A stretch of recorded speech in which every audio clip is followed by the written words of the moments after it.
Oke, Assalamualaikum warahmatullahi wabarakatuh. Selamat pagi ya saudara-saudara sekalian. Kita lanjutkan pembelajarannya. Kita masuk ke sumatif akhir semester atau lebih dikenal dengan uji capaian pembelajaran untuk mata pelajaran biologi kelas 11. Kita langsung saja ya, tidak perlu bertele-tele dan penuh sandiwara. Nomor 1, perhatikan gambar irisan 3 jenis organel berikut. Di sini ada mitokondria, retikulum endoplasma kasar, dan juga badan Golgi. Ribosom merupakan organel tidak bermembran yang terletak pada organel sel lainnya yang ditunjukkan oleh nomor. Nah, ini pada intinya soal ini menanyakan ribosom itu adanya di organel apa saja. Ya, ribosom itu adanya pada organel 1 kloroplas, yang kedua itu mitokondria. Ya.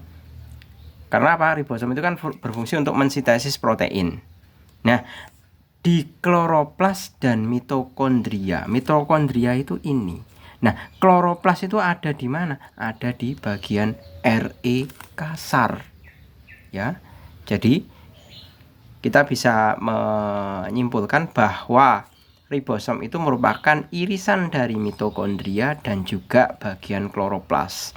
Nah, bagian kloroplas ini diwakili oleh Re kasar. Jadi kita bisa membuat kesimpulan bahwa letak ribosom itu pada organel nomor 2, yaitu B. Seperti itu. Selanjutnya nomor 2. Nah, ini catatan penting untuk nomor 2. Nomor 2 ini mungkin bagi sebagian dari kita mungkin bingung ya jawaban. Ini pertanyaannya sebenarnya bagus, dan jawabannya itu sebenarnya kita bisa temukan di dalam pertanyaan itu sendiri. Mulai kita analisa ya. Sindrom Zellweger merupakan penyakit keturunan yang disebabkan oleh mutasi pada gen yang mengkode protein integral membran peroksisom peroksin PEX2 sehingga tidak dapat melakukan impor protein. Nah, ini kata kuncinya ini. Membran peroksisom mengkode protein integral membran peroksisom sehingga tidak dapat melakukan impor protein. Ini kata kuncinya. Kelainan tersebut dapat menyebabkan terjadinya kematian 6 bulan setelah kelahiran. Jadi lahir dulu sampai dengan umur 6 bulan baru adanya akibat kematian. Faktor utama peroksisom harus memiliki peroksin PEX2 adalah. Nah,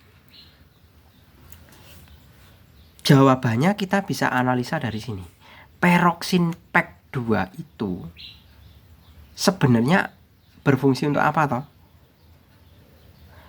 Di sini ada kata sehingga tidak dapat melakukan impor protein. Jadi kita bisa menyimpulkan bahwa PEX2 itu berfungsi untuk sintesa protein atau impor protein. Jadi kita bisa menjawabnya adalah peroksisom tidak dapat melakukan sintesis protein secara mandiri. Ya kan? Ini kan sudah dinyatakan di statement ini. Mutasi pada gen yang mengkode protein integral. Jadi peroksisom itu fungsinya mengkode protein yang dilakukan oleh peroksin PEX2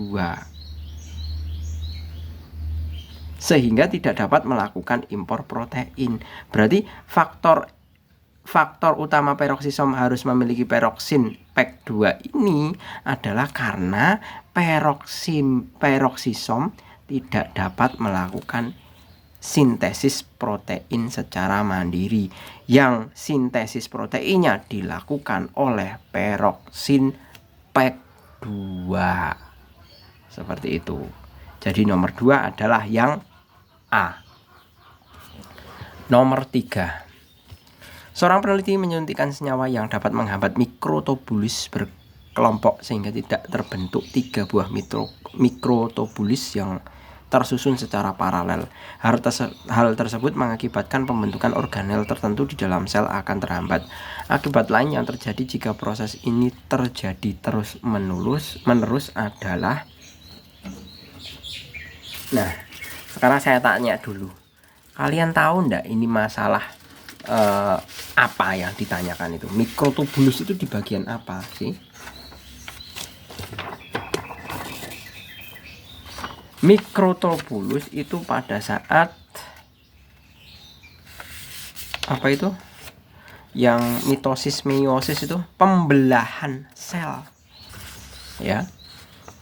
Jadi urutannya adalah kalau misalkan mikrotubulus terganggu, ini mikrotubulus misalkan terganggu, itu nanti benang spindle-nya itu terhambat. Ya. Benang spindle-nya akan menjadi terhambat. Sedangkan benang spindle itu berperan untuk pemisahan kromosom ke arah masing-masing kutub atau kutub yang berlawanan. Jadi, akibat lain yang terjadi jika proses ini terjadi terus-menerus adalah meningkatnya proses oksidasi di dalam sel, bukan proses fotosintesis menjadi melambat, bukan dinding sel tidak terbentuk dengan sempurna, juga bukan ya, terhambatnya pembentukan benang spindle. Diingat, untuk mikrotubulus ini berada pada proses pembelahan sel. Mikrotubulus kalau misalkan dia terganggu, maka pembentukan benang spindle-nya terganggu.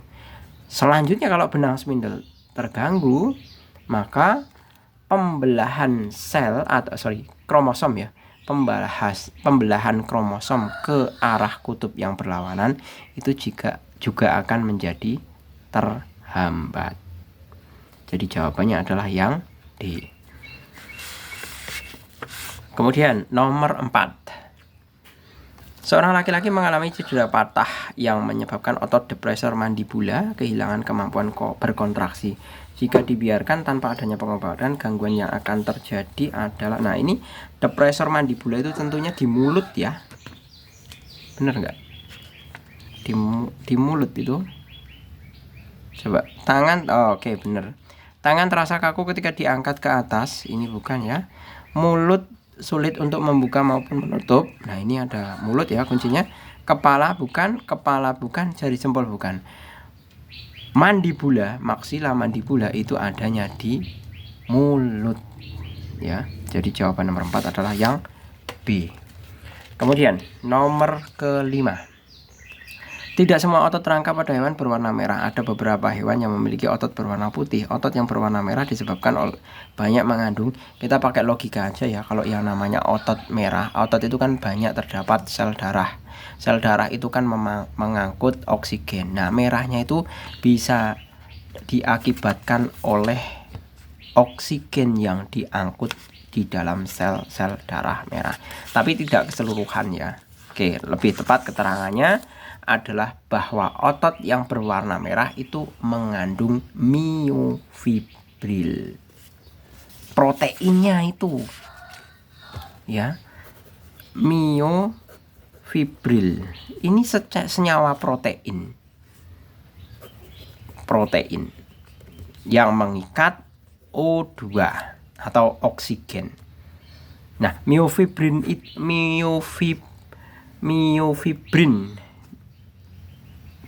benar ya ini ya, sebentar, mioglobin sama kok miofibril, fibrin itu benang-benang fibrin kok ya, mioglobin ya, benar, mioglobin itu merupakan sejenis senyawa protein yang berfungsi untuk mengikat oksigen ya, dan oksigen sendiri itu kan pada dasarnya diedarkan oleh sel darah merah. Nah, itu yang menjadikan penyebab bahwa serat otot kita, kalau serat itu mioglobin ya, itu berwarna merah. Seperti itu. Nomor 6 sekarang. Seorang pasien mengeluh rasa sakit di bagian, ini mioglobin ya. Seorang pasien mengeluh rasa sakit di bagian tempurung lututnya. Hasil uji laboratorium menunjukkan bahwa pasien tersebut menderita tendinitis patella seperti pada gambar berikut. Berdasarkan ilustrasi kasus dan gambar tersebut, bagian yang terkena radang adalah yang terkena radang itu diberi lingkaran ini ya. Ini lingkaran ini agak merah ini. Sedemikian hingga kita bisa menyimpulkan bahwa ini kan bagian patella ya, yang radang itu. Nah, ini tendon juga. Jadi kita bisa simpulkan bahwa bagian yang terkena radang adalah tendon patella, yaitu yang A. Selanjutnya, nomor ke berapa ini? 7. Perhatikan grafik perubahan tekanan di berbagai tempat pada saat sistol dan diastol berikut. Keadaan yang terjadi pada katup mitral di titik P dan Q berurutan adalah, kita bisa tinjau terlebih dahulu. Untuk katup B, sebentar. Katup P itu mitral ya. Ini mitral sistol, ini semestinya dia tertutup. Jadi P itu tertutup, P mitral tertutup. Kemudian yang Q diastol, Q di bagian sini ya, mitral Q itu terbuka. Nah, kenapa Pak Jul membuat jawaban seperti ini? Kita lihat evaluasi dulu. P, ini tekanan darah sedemikian hingga meningkat dan katup aorta terbuka. Kalau di sini terbuka, ini mestinya tertutup. Ya. Sedemikian hingga kemudian di sini katup aorta tertutup. Ya, tekanannya kan tinggi. Kemudian di sini di mitral Q terbuka. Kalau sini tertutup, sini terbuka. Sedemikian hingga tekanannya turun. Seperti itu. Jadi kesimpulannya P tertutup, Q terbuka. P tertutup, Q terbuka. Yang B. Ya. Seperti itu. Jadi untuk menentukan antara mitral P dan Q-nya, kita lihat katup aortanya. Biasanya bukan biasanya ya, cara kerjanya berlawanan dengan aorta untuk mitral itu. 8. Perhatikan karakteristik 3 macam pembuluh darah berikut. Arteri, ini cuman hanya masalah untuk membedakan antara arteri kapiler dan vena ya, mudah saja. Lapisan tebal tersusun dari serat elastin dan otot polos ya. Itu jelas arteri. Kemudian tidak ada serat elastin dan juga otot polos, itu juga kapiler ya, berarti 1, 2. Arteri kapiler tersusun dari lapisan tipis otot polos dan sedikit serat elastin. Otot polosnya sedikit, berarti ini adalah pembuluh vena. Berarti sesuai urutannya adalah arteri kapiler vena. Arteri kapiler vena, berarti pilihan jawabannya adalah yang A. Untuk nomor 8. Selanjutnya nomor 9. Perhatikan jaringan-jaringan berikut. Jaringan yang dapat ditemukan pada semua pembuluh darah manusia ditunjukkan jelas, itu jaringan epitel. Ya. Jaringan epitel itu bisa ditemukan di seluruh pembuluh darah manusia. Dan umum itu bisa dikatakan, kalau kita belajar mengenai perbedaan jaringan tumbuhan dengan jaringan tumbuhan dengan jaringan hewan ya, yang menjadi pembeda antara hewan dengan tumbuhan itu, kalau bagi hewan itu punya jaringan epitel, dan kalau manusia itu kan termasuk kategorinya hewan ya, dalam artian sistem pengelompokannya.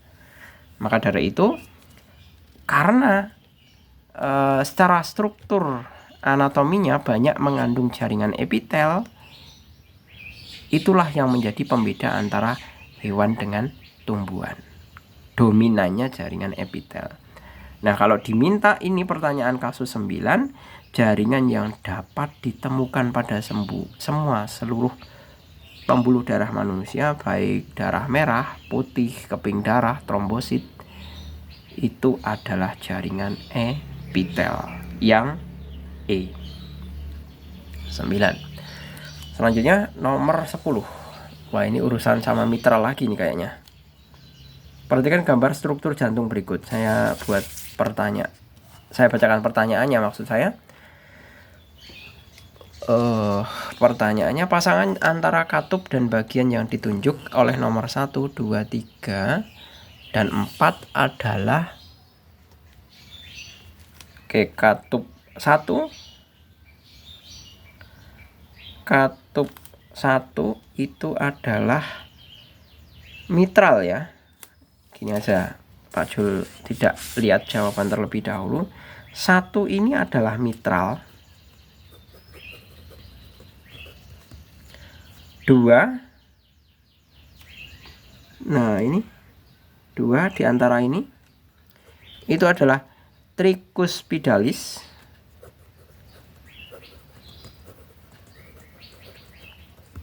3, nah ini yang 1 pulmonari.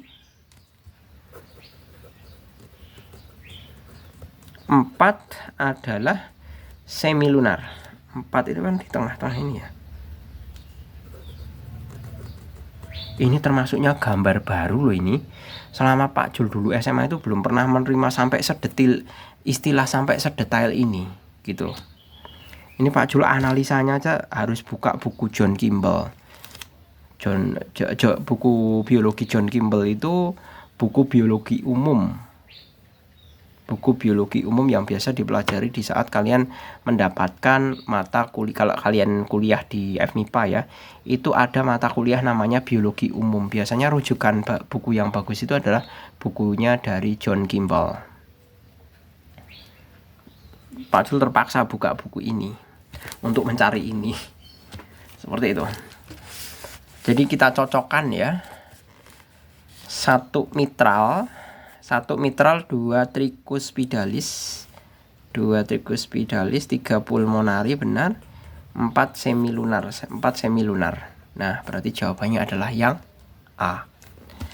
Nomor 11. Di laboratorium dilakukan tes golongan darah terhadap beberapa siswa dengan data sebagai berikut. Kepemilikan golongan darah yang benar adalah ini, gampang saja ya. Kalau plus itu berarti dia menggumpal. Pakai anti A dia menggumpal, berarti 1 itu mesti A. 1A, berarti kemungkinannya adalah antara A dan B. Ya kan? Antara A dan B. Kemudian ini tidak menggumpal, ini tidak menggumpal. Kalau tidak menggumpal semuanya, berarti dia pasti golongan darahnya apa? O. Nah, ini sudah pasti jawabannya B. Cepat kan kayak gini? Jadi tidak perlu kita analisa semuanya. Cukup kita salah satu yang dikasih anti A itu kalau menggumpal, ya berarti itu golongan darah itu. Pakai anti A dia menggumpal, berarti dia pasti golongan A. Seperti itu. Oke, kita lanjut nomor yang ke berapa ini? Yang ke 12. LN, Pak Jul definisikan dulu ya. Untuk yang K itu kan berarti yang jaringan yang terluar ya. Jaringan yang terluar itu adalah epitel silindris. K itu epitel. Kemudian yang L adalah, karena dia berada di luar pembuluh, berarti dia pembuluh getah bening. Getah bening. N-nya, sebentar, KLM ya. KLM. M-nya adalah, nah ini adalah serabut-serabut kapiler, berarti bisa dikatakan sebagai kapiler darah. Ini ada di usus ya. Kalau kalian pernah makan usus ataupun anduk, kalau biasanya orang-orang desa di sini itu menyebutnya anduk. Karena apa? Lambung sapi atau ususnya itu seperti anduk. Jadi bergelombang seperti. Nah, seperti ini. Jadi permukaan dalamnya itu bergelombang seperti ini semuanya. Nah, gambarnya nggak kelihatan ya, seperti ini. Seperti ini. Nah, ini dengan maksud apa? Ini dengan kenapa melengkung? Bentuknya kan bentuknya melengkung-melengkung. Ini dengan maksud apa? Dengan maksud untuk memperluas bidang penyerapan sari-sari makanan. Jadi kalau dibandingkan kayak gini, kalau dipakai yang melengkung ini kan luasnya lebih luas yang melengkung-melengkung. Itulah yang membuat bidang luas penyerapan sari makanan itu lebih luas kalau bentuknya yang seperti ini dibandingkan yang biasa atau yang seperti halnya bangun ruang biasa. Misalkan kita memberikan bentuk seperti bola atau balon, nah itu akan lebih kecil bidang penyerapannya. Jadi kita kembali ke permasalahan yang KLM nomor 12. K itu merupakan epitel. Ternyata ini selapis ya, ini ya mestinya. Ini kan kalau kita gambar itu kan kayak gini. Nah, ini dikatakan epitel selapis epitel silindris selapis. Silindris selapis. Kenapa dikatakan epitel silindris selapis? Kan bentuknya seperti ini semua. Nah, ini karena bentuknya silindris dan hanya satu lapisan. Ini maksudnya satu lapisan. Beda kalau nanti kayak gini. Nah, berarti ini dikatakan silindris berlapis-lapis. Seperti itu. Gitu ya. Jadi yang K adalah epitel silindris selapis. Yang L pembuluh getah bening. Pembuluh getah bening. Yang ketiga kapiler darah. Berarti jawabannya adalah yang D. 13. Seorang peneliti berhasil mengisolasi enzim dari organ pencernaan manusia. Hasil percobaan menunjukkan bahwa enzim tersebut dapat memotong ikatan. Nah, kata kuncinya enzim memotong ikatan peptida dan memiliki pH optimum yang rendah. Organ tempat diproduksinya enzim tersebut adalah, ini enzimnya adalah enzim protease ya, yang berfungsi untuk memotong ikatan peptida. Itu adalah enzimnya adalah enzim protease. Enzim protease ini diproduksi di lambung. Jadi jawabannya adalah yang B. Berikutnya ini pertanyaan nomor 14. Seorang mahasiswa Fakultas Kedokteran Gigi sedang mengamati sebuah model gigi seperti gambar. Nah, ini kelihatan. Kalau ini jelas ini geraham ya. Gigi geraham.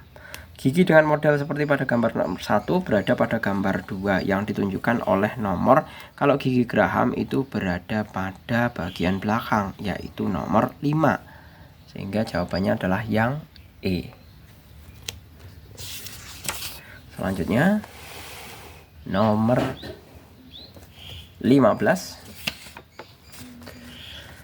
Sekelompok siswa melakukan tes uji zat makanan di laboratorium sekolah. Bahan makanan yang diuji berwarna putih ketika ditetesi dengan larutan lukol. Ini bahannya acak ya, bahan makanannya acak ya. Di sini ditetesi dengan lukol gini. Berarti kita bisa menuliskan bahan makanan.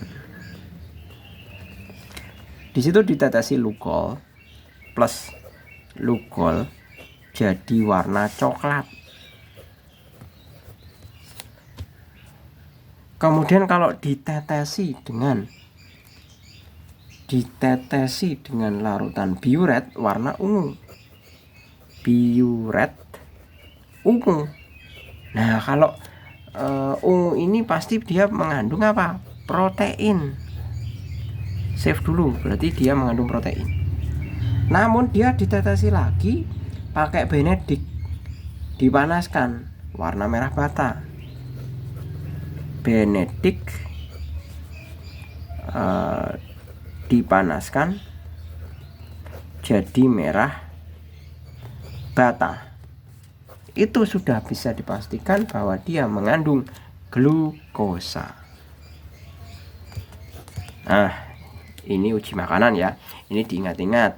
Pak Jul sudah buat video bagaimana menulis ringkasan mengenai uji makanan dengan berbagai macam larutan atau indikator. Ya, silakan disimak pada video-video sebelumnya. Kalau kebingungan, langsung saja pilih di tingkatan sekolahnya, kemudian pilih playlistnya. Soalnya setiap mata pelajaran itu sudah Pak Jul kategorikan ke dalam playlist masing-masing. Jadi kesimpulannya adalah mengandung protein dan glukosa. Protein dan glukosa yang di 16 sekarang. Seorang laki-laki berumur 64 tahun memiliki tinggi badan 157 cm dan berat badan 78 kg maksud saya. Orang tersebut menderita penyakit diabetes mellitus dan sudah pensiun dari pekerjaannya sekitar 6 tahun yang lalu. Berdasarkan perhitungan kalori harian diperoleh BMR sebanyak 1446 kilokalori.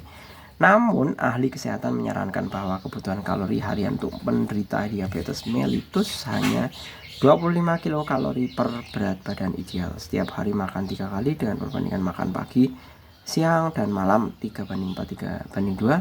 Pembagian jumlah kalori terbaik dalam menu sehari-hari adalah, nah ini kompleks ini. Pertama, kita untuk menghitung kebutuhan kalori harian, kita perlu tahu dulu berat badan ideal. Jadi kita hitung BB ideal itu sama dengan tinggi badannya dikurangi dengan 100 dikurangi dengan tinggi badan dikurangi 100 tapi dikali 10%-nya. Nah ini kalau ini kan tinggi badannya 157 kurangi 100 itu otomatis 57 dikurangi tinggi badan 57 kali 10%, 0,1 sama dengan 57 kurangi 5,7 sama dengan 51,3 kg. Jadi idealnya laki-laki ini adalah berbobot 51,3 kg, bukan 78. Kalau 78 berarti dia sudah menderita obesitas. Otomatis karena dia menderita obesitas atau kegemukan yang berlebihan, dia perlu diet. Nah, yang namanya diet itu mengatur pola makan, mengatur asupan kalori harian. Caranya bagaimana? Kita hitung kebutuhan kalori hariannya dulu. Kebutuhan kalori harian itu bisa diperoleh dari 25 kilokalori ya, aturannya apalagi dia menderita diabetes mellitus sudah ditetapkan bahwa kalori yang harus kalori minimal yang harus dimasukkan adalah maksimal ya 25 kilokalori per berat badan ideal. Berarti 25 dikalikan 51,3 kilokalori sama dengan 1282,5 kilokalori. Jadi kalori untuk si laki-laki tersebut harus memenuhi 1282. Yang ini nanti semuanya terdistribusi ke dalam 3 kali makan. Jadi jumlah 1282,5 kilokalori ini adalah jumlah seluruh satu hari. Kalau satu hari itu kan kita makan 3 kali. Ya. Distribusinya bagaimana? Distribusinya adalah 1 makan pagi. Perbandingannya kalau pagi itu 3 berarti 3 dibagi 9 kali 1282,5 kilokalori. Makan siang sama dengan 4/9 kali 1282,5 kilokalori. Makan malam itu adalah berapa? Makan malamnya itu perbandingannya 2/9 kali 1282,5 kilokalori. Ini ya tinggal kalian hitung sendiri pakai kalkulator juga boleh ya. 427,5 570,285. Nah, ini semuanya satuannya adalah kilokalori. Kita cocokkan 427 570 285. Oke, jadi jawabannya adalah fix yang E. Ini ada ya, yang E. Sesuai dengan perhitungannya ini. 17. Makanan yang kita konsumsi sehari-hari harus mudah dicerna dan higienis supaya tidak menimbulkan gangguan kesehatan. Oke. Gangguan sistem pencernaan makanan yang tidak disebabkan oleh mikroorganisme patogen adalah 1. A. Tifus. Tifus itu oleh Salmonella typhusa atau bakteri. Diare itu biasanya karena terlalu banyak bakteri E. coli, Escherichia coli yang ada di bagian usus besar kita, terlalu banyak. Kemudian C. Flatus. Flatus itu bukan gangguan sistem pencernaan ya. Flatus itu adalah definisi dari buang gas, atau istilah yang biasa kalian gunakan adalah kentut ya. Orang kentut itu sebenarnya dia itu mengeluarkan gas. Kok bisa, Pak? Ya bisa saja. Soalnya apa? Semua bahan makanan atau semua minuman yang kita minum itu pasti mengandung gas. Yang nanti proporsinya berbeda-beda ya, sesuai dengan kadarnya. Misalkan kalau misalkan kita minum, kasusnya minum Sprite aja deh. Sprite itu kan minuman bersoda, berkarbonasi. Itu pasti nanti akan menghasilkan gas. Makanya kalau kita merasa bersendawa itu kan kita sembari mengeluarkan gas. Nah, itu kalau sudah masuk ke dalam lambung itu tentunya pasti membawa gas. Yang mungkin dikeluarkan langsung lewat mulut karena sudah sampai ke lambung. Seperti itu. Kalau udah masuk ke sistem penyerapan. Begitu juga serat-serat yang kita makan itu pasti juga mengandung gas. Di samping itu kalau misalkan kita saat melongoh, atau istilah melongoh itu apa ya? Bibirnya tidak menutup. Nah, suatu saat itu kan ada udara yang masuk. Nah, itu juga bisa memberikan kontribusi terhadap flatus ini. Nah, flatus ini suatu saat kan karena udara yang ada di dalam sistem pencernaan kita sudah terjebak di dalam usus atau bahkan sudah sampai ke usus besar. Nah, itu harus dibuang gasnya.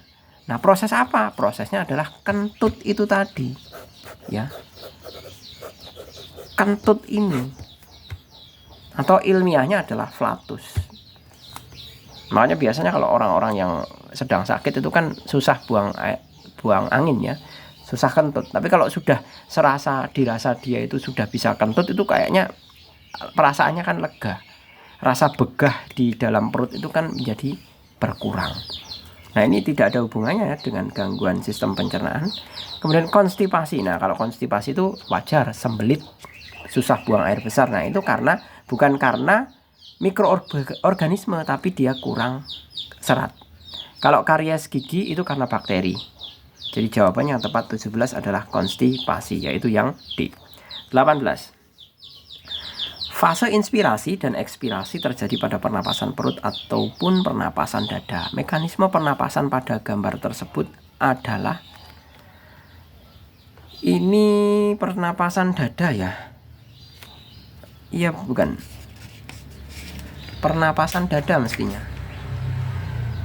Bukan. Pernapasan diafragma ini mestinya. Iya ya. Ini kan diafragmanya kelihatan mendatar. Kalau posisi diafragma mendatar itu berarti adalah fase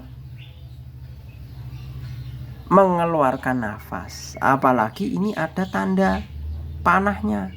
Dari hidung keluar tanda panah, itu berarti mengeluarkan nafas. Berarti fasenya adalah ekspirasi. Ini diafragmanya sesuai gambar itu mendatar. Fasenya ini gas mengalir keluar, ekspirasi. Jadi kita bisa menjawab, jawabannya adalah yang Sebentar. Pak Jul agak bingung ini. Ini mendatar atau sebentar. Kok Pak Jul jadi bingung antara C dengan D ya? Bentar. Kalau ekspirasi bentar, Pak Jul juga ikut memperagakan ini.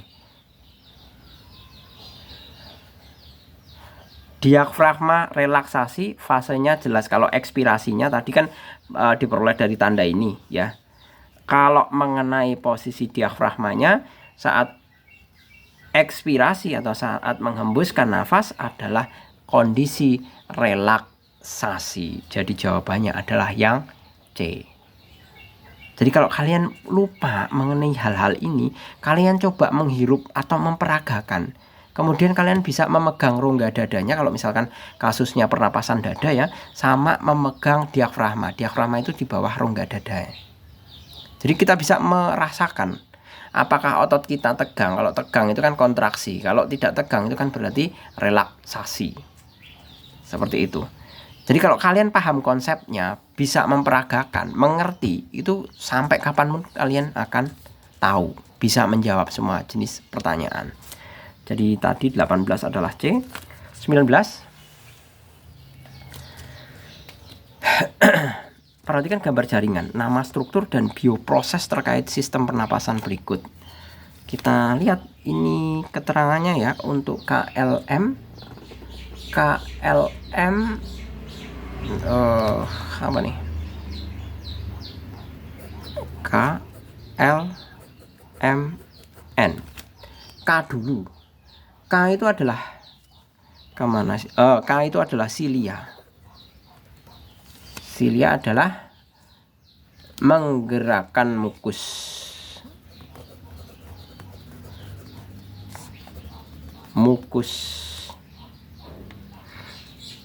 Ini udah ada menggerakkan mukus ke arah tenggorokan ya. Kemudian L. Nah, L ini titik di bagian dalam adalah jelas kalau berupa titik ini adalah inti sel. Nah, inti sel itu adalah berfungsi mengatur aktivitas sel. Mengatur aktivitas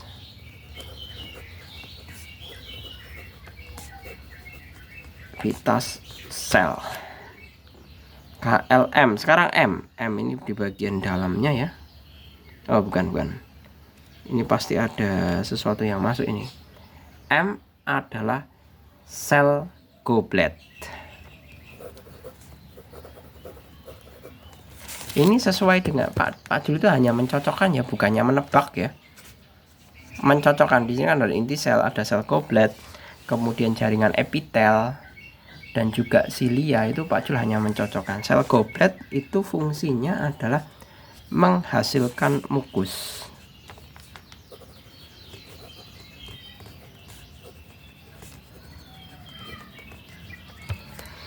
Kemudian yang N ya.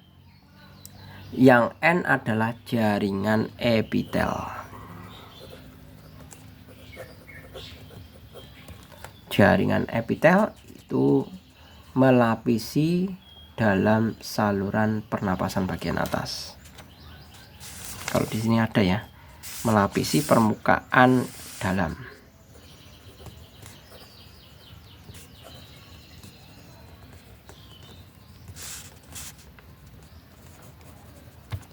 Oke, kita langsung saja. Untuk yang benar adalah pilihannya B3. B ketiga, silia itu menggerakkan mukus ke arah tenggorokan, itu benar. Berarti B3 itu benar semua. Kemudian kalau kita analisa C1 sel goblet itu menghasilkan mukus. Sel goblet menghasilkan mukus. Oh, ini mencocokkan KL juga kok ya. K sebentar. K tadi silia menggerakkan mukus. Menggerakkan mukus berarti B3 ya. K B3 benar. Terus L itu tadi inti sel. L inti sel mengatur aktivitas sel 2. Berarti D2 Nah, berarti kemungkinannya adalah ini, tinggal C sama D ya. Sekarang M sel goblet. M sel goblet C ya. Kemungkinannya adalah sel goblet itu adalah sel goblet tadi menghasilkan mukus 1, berarti C1. Nah, berarti sudah langsung ketemu jawabannya. Jawabannya adalah yang D. Sudah tidak perlu membuang waktu, langsung jawab aja D. Ya, karena tadi kan sudah dikerucutkan, kemungkinannya adalah C dengan D. Selanjutnya untuk M yang benar itu C1, otomatis C-nya gugur. Jawabannya D. Pertanyaan terakhir. Ketika bernapas secara normal, kita menarik dan menghirup udara selama sekitar 2 detik, jeda selama 2 detik, dan menghembuskan napas dalam 2 detik. Rata-rata frekuensi pernapasan normal pada orang dewasa yaitu 16-20 kali per menit, namun frekuensi pernapasan tersebut terkadang meningkat atau menurun. Pada kondisi tertentu, frekuensi pernapasan tidak dipengaruhi oleh umur, itu berpengaruh, suhu tubuh berpengaruh, tinggi badan berpengaruh, tinggi badan tidak berpengaruh ya, nggak ngefek ini ya. Kalau umur, suhu tubuh, aktivitas tubuh iya, status kesehatan iya. Kalau orang sakit itu biasanya nafasnya lemah, beda dengan orang sehat. Apalagi beda orang yang sedang olahraga, aktivitas ya. Kalau olahraga itu kan pernapasannya kencang, seperti itu.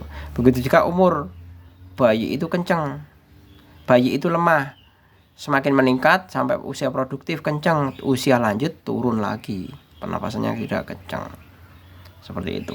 Jadi jawabannya adalah yang tinggi badan. Oke, gitu ya. Saya rasa cukup, semoga membantu, semoga sukses dalam tes sumatif akhir semester. Saya tunggu nilai baiknya, kabar baiknya. Terima kasih, selamat pagi. Assalamualaikum warahmatullahi wabarakatuh.